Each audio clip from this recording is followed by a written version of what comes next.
किया है आपने यहाँ से? देखिए, आज हमारे दूसरे स्थापना दिवस पर सारा समाज यहाँ पे आया।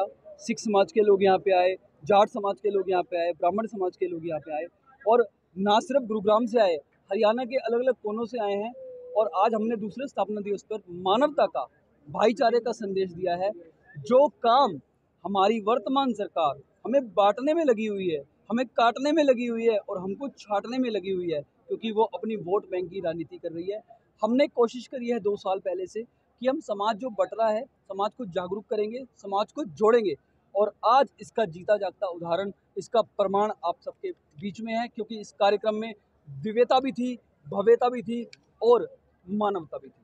2014 के बाद आपने कहा, यहाँ से आपके जो मुख्य अतिथि आए थे उन्होंने कहा कि देश का सर्वनाश हुआ है। क्या इसको बदलाव करने के लिए क्या करेंगे और किस तरह का सर्वनाश हुआ? हर बदलाव क्रांति मांगती है। देखिए, जैसे हमारे मुख्य अतिथि ने बोला कि 2014 के बाद, देखिए हम सबको पहले दिल से बात करनी पड़ेगी। हमारा दिल सबका जानता है, लेकिन हम कई बार भय होके डर जाते हैं, हम नहीं बोल पाते। लेकिन 2014 के बाद हमको मालूम चला कि हिंदू खतरे में है, हमारा समाज खतरे में। जिस देश का प्रधानमंत्री हिंदू, जिस देश का राष्ट्रपति हिंदू, जिस देश के 80% IPS हिंदू, जिस देश के 80% IAS हिंदू, वो देश खतरे में। ये तो कहीं ना कहीं वो अपनी राजनीतिक रोटियां सेकने के लिए ऐसा बोल रहे हैं। और जनसेवक क्रांति पार्टी पढ़े लिखे युवाओं का संगठन है, पढ़े लिखे लोग हैं, बुद्धिजीवी लोग हैं, जो यही जानते हैं कि ईश्वर ने 2 ही जात बना के भेजी थी, स्त्री की, पुरुष की, और धर्म मानवतावाद का था। तो उसी को आगे बढ़ाने के लिए हम काम कर रहे हैं। 2014 से पहले क्या हिंदू खतरे में नहीं थे? तो यही तो सवाल है, यही सवाल तो हमें अपनी सरकार से पूछना है कि वो बार बार बोल रहे हैं हिंदू खतरे में। हिंदू कौन खतरे में है? हिंदू खतरे में नहीं है, उनकी सरकार खतरे में है। क्योंकि उनको मालूम है, अगर हमारे देश का नागरिक जागरूक हो गया, हमारे देश का नागरिक समझदार हो गया, हमारे देश का नागरिक शिक्षित हो गया, तो वो सवाल पूछेगा। तो इसी सवाल को दबाने के लिए वो एक दबाव बना रहे हैं। वो हमारे को जातियों में बांट रहे हैं, धर्मों में बांट रहे हैं। 1947 में जब देश आज़ाद हुआ था, हम लोग हिंदुस्तानी थे। अब क्या हुआ है? अब हिंदू हो गए हैं, मुस्लिम हो गए हैं, सिख हो गए हैं, ईसाई हो गए हैं। ये सवाल हमें सरकार से पूछने की ज़रूरत है कि तुम हिंदू होने के बाद भी हिंदुओं को खतरे में बता रहे हो। नहीं, खतरे में तुम लोग हो। तुम्हें खतरा है कि अब 2024 में हरियाणा से इस सरकार का सफाया तय है।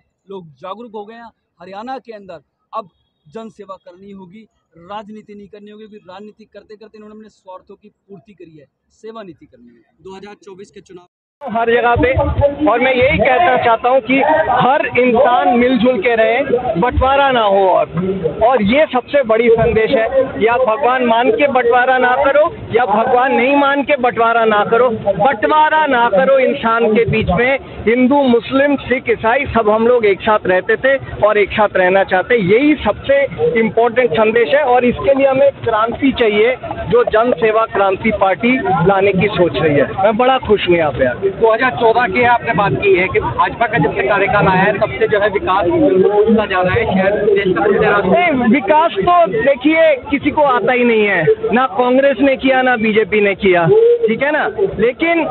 लेकिन देश में ये हिंदू मुसलमान का जो पूरा एक लहर चल रहा है, इसको हमें तोड़ना पड़ेगा। सबको एक साथ रहना पड़ेगा और सबको खुशी खुशी रहना पड़ेगा। पहले ऐसा नहीं होता था, ऐसा नहीं है, पहले भी होता था, लेकिन अब थोड़ा ज़्यादा ही फैल गया है। और इसीलिए मैं चाहता हूँ एक इंसानियत की क्रांति आए, मानवता की क्रांति आए, जो अंकित कह रहा था। आपको मैनेजमेंट गुरु कहा जाता है, क्या गुरु मंत्र देके जा रहे हैं? अरे मैं तो एक ही गुरु मंत्र दे सकता हूँ जो कृष्णा ने कहा था, हाँ, कि कर्म किए जा, फल की चिंता मत कर। तुझे लोग ऊपर ले जाएंगे, ज़्यादा बढ़ मत, चढ़ मत। तुझे लोग नीचे उतार के फेंक देंगे, दुखी मत हो। तू कर्म किए जा, फल की चिंता मत।